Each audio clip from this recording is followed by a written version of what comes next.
A very good morning to you. My name is James Okumu. Beautiful Wednesday morning. We have our financial clinic as always. And today we want to look at the whole COVID-19 pandemic and the changes that have come and how that has affected businesses. And are there opportunities in there that some people have seen and others have not seen? Steve G, business coach, is in studio with me today. Steve, how are you doing? I'm fine, thank you. Today you get to work from the office. I know you've been working from home. Yes. So today you get to work from my office. We're all having to adjust to the new realities. Very true. Especially as business owners. Yes. Yeah. It's not easy. It's not easy. Uh-huh. In fact, I think beyond this, there's a whole mental state conversation we'll need to have. Because people are actually stressed, depressed, and struggling through this. Wow. Yeah. And I was sharing some time last week that what makes it even harder is we don't know how long it's going to take. And that has been a difficult conversation to have with some of my friends and clients. Mm-hmm. I think initially people were, like we were talking earlier, people were reactive. Yes. And we were saying, it's shut down 1-2 weeks, we'll survive. Yes. So people went on holiday mode. Yeah. And I think as the world statistics started changing, we also, as Kenya, we realized this thing might take a bit longer. Yeah. So some of the scenarios we are playing with in terms of for different businesses is, so how does the slowdown or shutdown affect your business? Is it for the next 1 month? Is it for the next 3 months to 6 months? Yes. And I think our unique position as Kenya, and this is a reality we have to look at. As soon as we get out of this, we'll get into our political season. Yes. Which again Oh affects us as business owners and small business owners. Yeah. So how long will this be? Depending on industry. There's some who will pick up, and we'll discuss this a bit further. Yeah. We'll be able to pick up quickly. But there are some businesses that you're talking about 6 months to a year and a half. 6 months to a year and a half. Yes. Wow. That's long. Because again of the nature of our country. Yes. Yeah. Wow. Hey, okay. So let's talk about some of the areas that have been disrupted before we look at opportunities that have also been created. Yeah. Because I believe it's on both sides. You know, being somebody who talks to a lot of business people, providing information, coaching, and all that. What are some of the industries that have been really hard hit? I think we can just use a big brush stroke and say it's everybody. Everybody. But specifically, there are those in. I have a friend who's in entertainment, and she's saying for them they've been rendered jobless. Yeah. There are those of us who are trainers and mentors and coaches. Yeah. As in, most of our work are in group sessions. There are people in the food industry. Yes. There are people in the transport industry. There are people in textile. There are people in events. Yeah. I have a friend and a client we are discussing, and she's in the event sector. Yeah. So there are no conferences, there are no weddings. And when you think a wedding has got about 10 different suppliers in many different sectors. Very true. So one wedding, if all weddings have been cancelled, there are 10 different, from the guys who do food to decorations to, when you look at schools, schools have shut down. Yeah. Then now schools have got all the supply chain people, everybody who supplies from food to those in the school transport business, with the social distance restrictions, matatus and public transport has become dynamic. There are many offices that have had to shut down, which then means, I think when this began, we were talking about people who live hand to mouth. Yes. But we forget that most business owners, we almost survive month to month. Yeah. So if there's no income, we can't pay our salaries, we can't pay our rent. So there are offices that are being forced to scale down, send people on. Initially, it was leave. Yeah. Then now I think leave days are over. Leave days are over, so it's unpaid leave. Offices, small businesses are actually shutting down. Wow. In terms of offices, and now that's in the all industries will be captured. Yeah. Okay. Do you think this will disrupt even once we are past this? Do you think some of these disruptions will be here to stay, or will people revert back to business as usual? I think when you look at the scenarios on the ground and the realities that we are facing, I don't think we're going back to business as usual. Because if you think of, like we're saying, the scenarios, anything from 3 months, 6 months to a year and a half, things that will change definitely is our customers will have moved. Yeah, because we are realizing like currently most of us are having to re-engineer ourselves, what you'd call reinvent how we do business and how we work. So when we get out of this, I don't think there's a going back to normal. Maybe what we need to be looking at is what will be our realities when we're out of this, and how do we work with that? Because case studies of businesses over the years have shown that businesses that refused to change when change was forced on them. Yes. And I think for most of us, COVID-19 is forcing a change that we had not anticipated. Yeah. So businesses that over the years have refused to change when the market changes, when the realities have changed, are the ones that struggled and shut down. Businesses that adjusted to their new realities, and that's from as large as telecom companies and to as small as taxi companies when Uber came in. Yes. Businesses that change, adapt, and reinvent themselves will survive. The question is, how do you reinvent yourself? Exactly. And what do you become? Because the business that I'm doing currently might not be the solution post-COVID. Yes. So am I adding value to my customers? Yeah. Do I understand their current pain points beyond this? Yes. And am I speaking to that? So we're not going back to business as usual, and we're not going back to normal. Okay. Yes. So within all that you've said, there are opportunities, but they're not on the surface. You really have to think through to recognize that may be an opportunity and that may be an opportunity. Yes. There are those, of course, Kama Sasa, the guys who are now making masks. Yes. Yeah, that one is out here. Everybody can see it. Maybe we can talk about some of those that are obvious. And then based on what you've just said, we can look at what are some of the opportunities that may not be for now, but for once we get through this season. Let me first say that I think for most of us, business owners and individuals, the one thing that will be a challenge is what's your mindset through this period. Yes. And what's your mindset post this period. That's an area we are forgetting. That's something we are forgetting. Yeah. Because in February this year, I had a group of ladies who would come together, and they were doing their roadmap for 2020. Yes. Oh my goodness. So we sat down and spent a whole day, and we were looking at how business, what they need to get out of their business. Then everything they had planned in February changed in March. Okay. And one of the conversations we had then, and which is what I'm saying about mindsets, the question is, are you currently on a survival mindset, or are you on a growth and change mindset? What's the difference? Survival means that I'm just trying to get through today. Yes. Yeah. And I'm just hoping that when this ends, I'm standing. Okay. Growth means and change mindset means that you are looking at where we are now and saying that everything around me is changing. So how do I need to change to get out of this and to get through this? Okay. So those who are on a growth mindset are looking for what you're saying, opportunities. Yes. And there are those opportunities, like you're saying, that are obvious, and we'll touch on that. But there are others who are going to necessarily create opportunities. Like I think in the press yesterday, there's a group of young men in Waithaka that when everybody else is talking about face masks, they've gone to face shields. Yes. Yeah. In a random place where you'd not have thought of shields, they've come and realized, yes, everybody is doing face masks, and like we said, there are qualities and different in terms of types. But what is not being made, and who needs it? So there are some people in the front line, like petrol station attendants, shop attendants. Beyond the face mask, a shield is important. Very true. And it's something that we are learning. So they've adapted and picked up on that. So those are some of the stories we should be celebrating. People who are on a growth and change mindset. And if we learn from them, then maybe we'll survive. Okay. Yeah. Wow. I think I saw Sonko with one. Yes.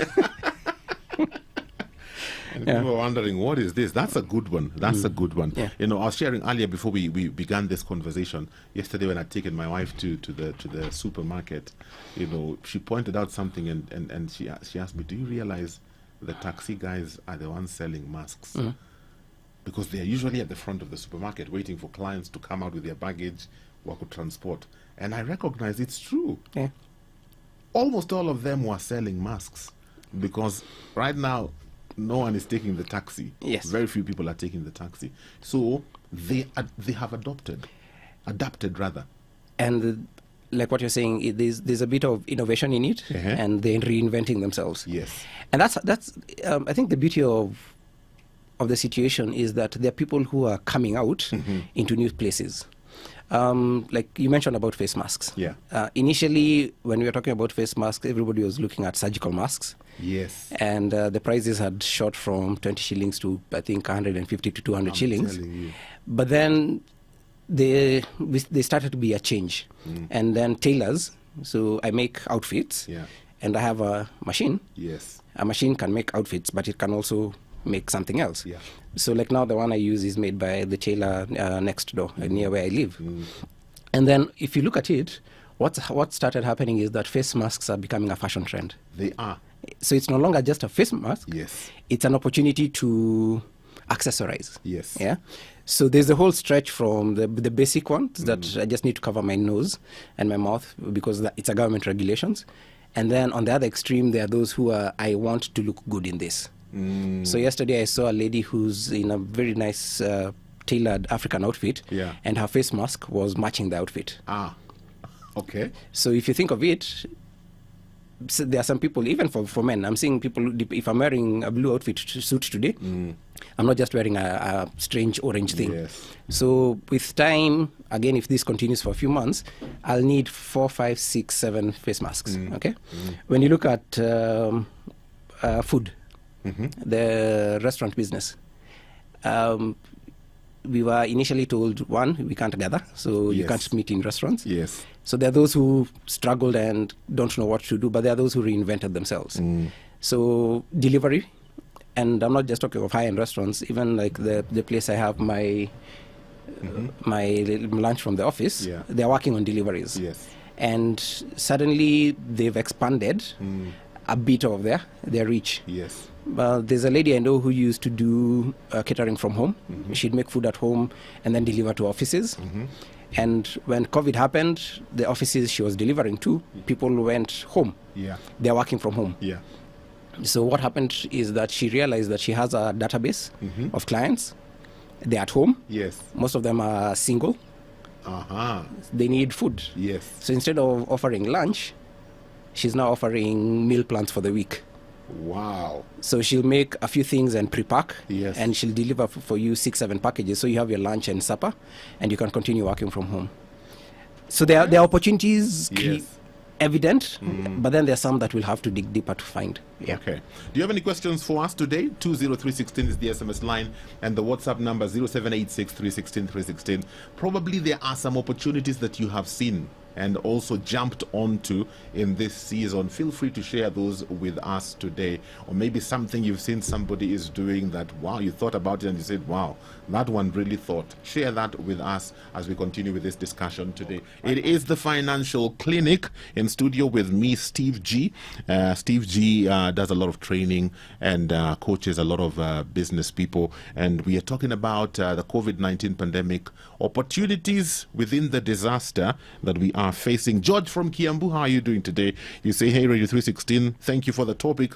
I'm currently offering live streaming services for churches and individuals. That's a good place to be at because we've had to go online.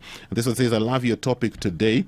Talking of the face masks, I think it's the best opportunity for corporates to start pushing their brands using branded face masks. It may help creating awareness amidst all this situation we find ourselves in. Philip from Kisumu, I think that's a good idea. Yeah. That's a brilliant idea. Because for some reason, I tend to have the feeling that the face masks will stay. Even after COVID-19, some people will keep them. Yeah. They are like just like a fashion statement of sorts. Yes. Because they are no longer strange. You know, we used to see Chinese people in the news, in the streets of China with masks on, and we're thinking these people are crazy. But now it's so common, we've embraced it.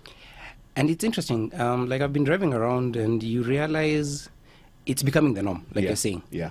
Initially, there was a bit of resistance. We've been pushed into it, but now there's acceptance is happening. Yes. And you'll find people walking around the streets wearing the face mask. Yeah. So that's, like you're saying, opportunities are around. Yes, and I don't know about you, but yesterday I realized I'm looking out for different face masks. Yes. Wachana na hizi za kawaida, the surgical ones. Yeah. I'm tired of those ones, so I'm trying to find out. Hey, that's a nice design. Yeah. That's a nice design. That's a nice fabric, and that's why I'm saying I think it's a trend that will catch on and stay for a bit, even after this this COVID-19 pandemic. Great. So back to some of the opportunities that you're seeing. Some that may not be so out in the open space that people need to start thinking about. I think one of the things that we will realize is out of this is that there's opportunities that even us who work with business owners won't be able to see. Like when you think of, let me use something like Uber, because it's something we know here. When Uber hit the market, not just in Kenya but across the world, nobody had seen an IT company disrupting the transport industry. No, that's ridiculous. We had not seen it. Yeah. How? Yeah. There was a time when, let's say like now currently with the press, with the newspapers. Yes. Suddenly print is no longer going to be the primary source of distribution because over this period we are getting more and more digital. Yes, they are not on the road. Yeah. So disruption might necessarily come from different industries. So even when you're talking about opportunities, what I'd like to challenge us as business owners in Kenya is look at your solution. Yeah. Not necessarily your product. Okay? Yes. Your product provides a solution to a need that your customer has. Yes. What's their need and what's your solution? And then now, once you start adopting that mindset, you realize that you might not necessarily be fighting within the same space in terms of competition. Yeah. Let me give another example.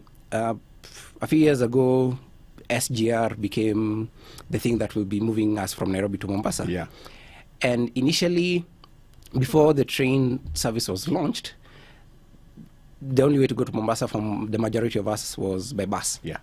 So when the train was launched, it leaves Nairobi with 1,000 people. 1,000 people, those are about 20 buses carrying 50 people each. Okay? So there are 20 buses that no longer have customers in the morning from Nairobi, and there are 20 buses in Mombasa. Yeah, that's a lot. So there are 40 buses that don't have work on that day. The bus companies that were able to reinvent themselves were those ones that came and said, we have buses, and buses move people from point A to point B. Point A and B don't have to be Mombasa and Nairobi. So where else can point A and B be? Where else do people need to move? And where else can we get the numbers? So suddenly you started seeing coast buses going to Western Kenya and towards Uganda and Rwanda. Yeah. Those who, like we were saying earlier, those who fought, we have to, this is our thing. The ones that refused to change are the ones that struggled. So when it comes to business opportunities, I'd like to just throw it back to us as business owners. Let's reinvent ourselves. Let's rethink the sectors we are in, because your solution might not necessarily be for your sector. It might be across different places. Okay. Looking at opportunities as a nation, the whole issue of the face masks that we are now producing locally, the whole issue, the story of the students in KU who are working towards putting together a ventilator, you know, the distress we find ourselves in. They usually say necessity is the mother of invention. Has sparked something, and I think it's something that it has always been there, but because of the way we've been doing life in Kenya, there's been no opportunity for that. Do you think this is an opportunity for us as a nation to rethink what we can do locally and what we must import? I think there's that statement in the Bible where God comes and asks, what do you have in your hands that I can use? Yes. Some. This is Moses. Yeah. And what he had became the tool for salvation. Yes. So the blessing out of all this is that suddenly we've had to look internal. And we've had to ask ourselves, what do we have in terms of capacities and resources? Like you said, large scale, there's Kikotech, and what they're doing there is great. Yes. But the lady at the tailor in my neighborhood is doing masks. So we are seeing both. Yes. Yeah? So two things that I think we need to do as a country is, one, we need to do a stock take of our capacities and resources. Because I think we have a lot that we can build and use internally, both from engineering to manufacturing, that we can build for Kenya. Yeah. The other level is when you think of, we've got 47 counties that are blessed and endowed with different resources. If each county was to come and say, what do we have and what can we sell, such that we start marketing ourselves across counties. Yeah. You see, like now, if there are probably 6-7 manufacturing agencies that are large scale enough, like Kikotech, to do the masks. Yeah. So if they build from the masks, I'm sure we'll move into other materials that we need to put together. But then there's food. Yeah. There are parts of Kenya that we call the bread basket. But if we were to sell across counties, not necessarily through national government, then the counties become business solutions for each other. Yes. Yeah. Then also at an SME level, and let me put this out here for us even as Christians, one of the questions I've asked for a few years and has been a challenge is, as a congregation in our church, what are the resources we have? Yeah. Who are the people in our congregation that are able to provide solutions to needs that we have within the congregation? And then if you can't find it within the congregation, how do you then spread it out? When you think of where you live, there's your backyard, there's your house, which you're common with, then there's the neighborhood, and then there's the rest of the community. So who's in your backyard? Who's in your house that you can use? And it's something that, allow me to use here, the people of other faith, the Indians and the Muslims, they have connected themselves as a business community that it is said that 1,000 shillings that is put in that community goes around 7 times before if it needs to come out, before it comes out. For us as Christians, they give you 1,000 shillings, it goes out of the Christian community immediately. So at a national level, we are being forced. And like you're saying, maybe the press, both from the mainstream to even the community conversations, we need to start celebrating the things we are doing. And not just for COVID. Let's celebrate Kikotech for manufacturing. And let's celebrate the capacity of what they can do.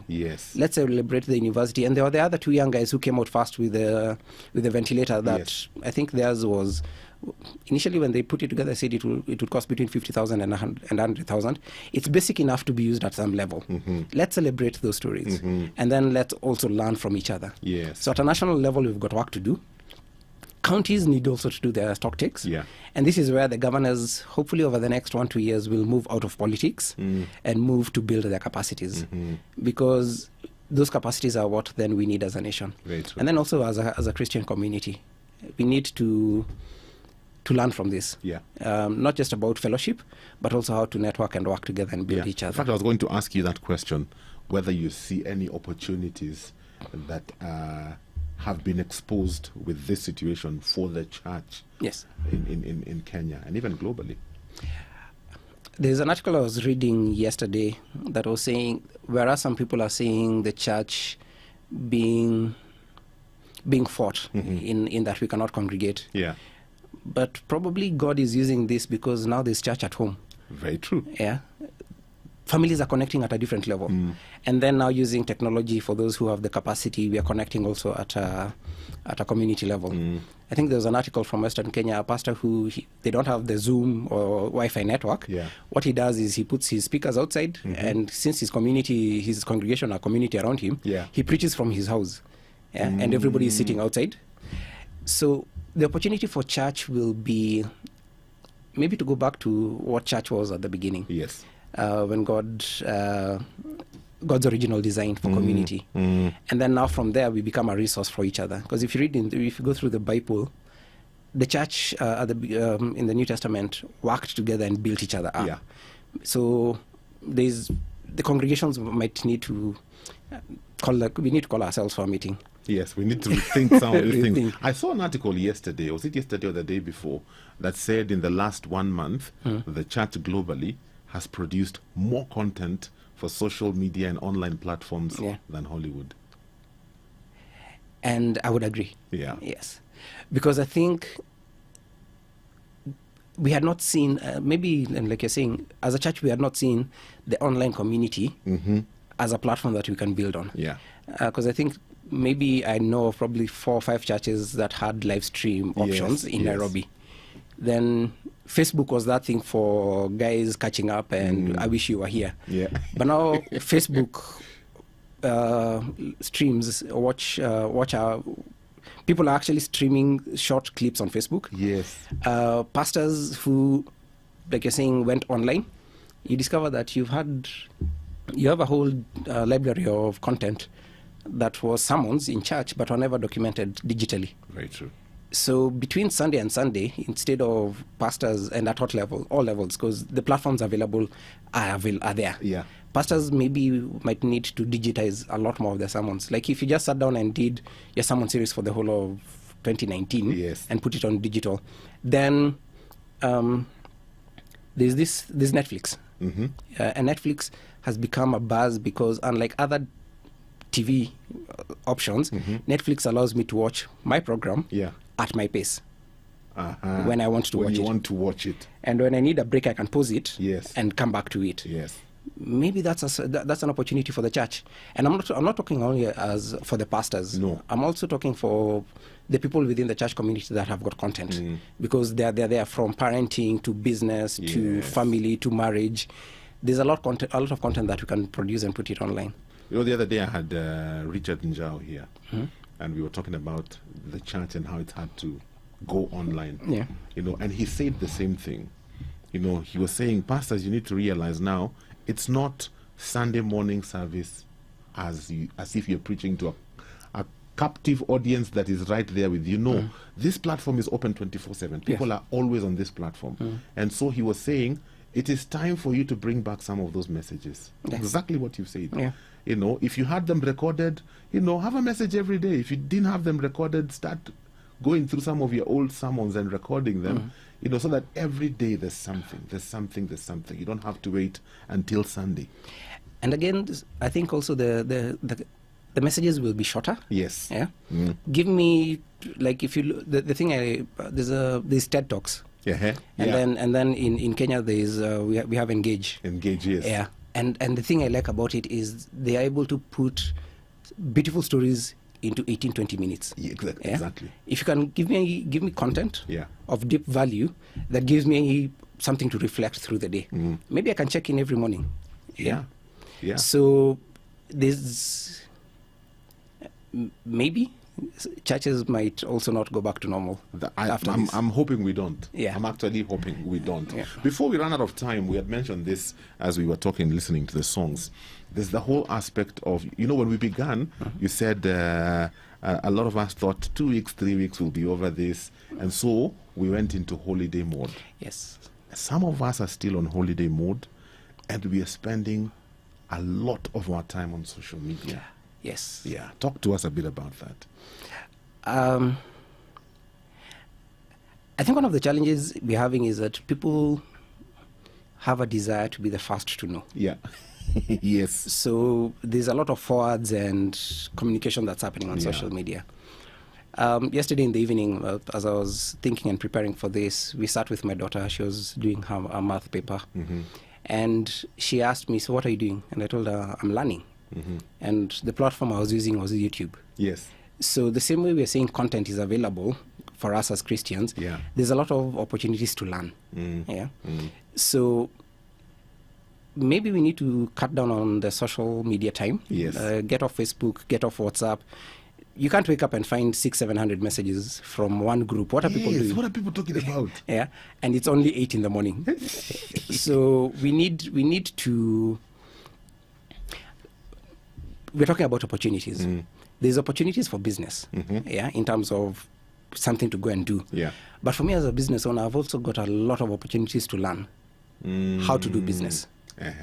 So if you go online, and there's a lot of there are all these online universities that are giving content, short courses that you can do for 2-3 weeks. Yes. And it only takes 2-3 hours a week. Yeah. Yeah. There are YouTube videos that have been curated and content that I can learn from. There are digital books that you can study. Yes. So while the world has taken time to take a breather with COVID, it slowed down, and Earth is replenishing itself. Maybe even for us, we need to do that, and maybe just to give people a platform they can use. Ask yourself, there's an acronym I use for SPICE. So ask yourself during this period, what are you doing to build yourself? So SPICE is, what are you doing to build yourself spiritually? And like we've said, can the content providers in terms of churches and pastors give us content too, where I can learn from? What are you doing physically? So are you exercising? Are you just staying in the house, sitting on the sofa? Some people are saying, I'm not allowed to go outside. There's a lot of physical exercise you can do at home. Yeah? Keep fit, keep healthy. There's intellectual. What are you doing intellectually to challenge how you think and to change how you think with the current reality? And then C is community. I have a friend, and she tells me they were afraid to go and see their mom because she's elderly and has got... we have been told to keep away from and keep them safe. So the family, they came together and have been doing Zoom meetings for the family. So the whole family comes together. And the thing that made me laugh is when they were trying to set up the mom said, no, I have Zoom. She's in her 70s. She's been doing Zoom with her community members. So what are you doing? What are you doing for community? Yeah. And then lastly, and this is more important, what are you doing for yourself emotionally? Because I think, and like I was saying when we began, we'll take an emotional hit as people have to come back and do things differently. Very true. There's somebody who said, one opportunity I see is e-counseling. Yes. Because families have issues and are going to find a counselor, and going to find a counselor will be difficult. So online sessions with the counselor would work great. That is so true. And those that's how some of us have moved. Like now I'm having my coaching sessions online. Yes. There are those we are doing phone calls. There are some we are doing Zoom meetings. I work for an organization that provides therapy. Yes. So even the therapists, we've all moved to an online platform. So while we are going through this, and maybe something else that we don't do very well, please ask for help. Yes.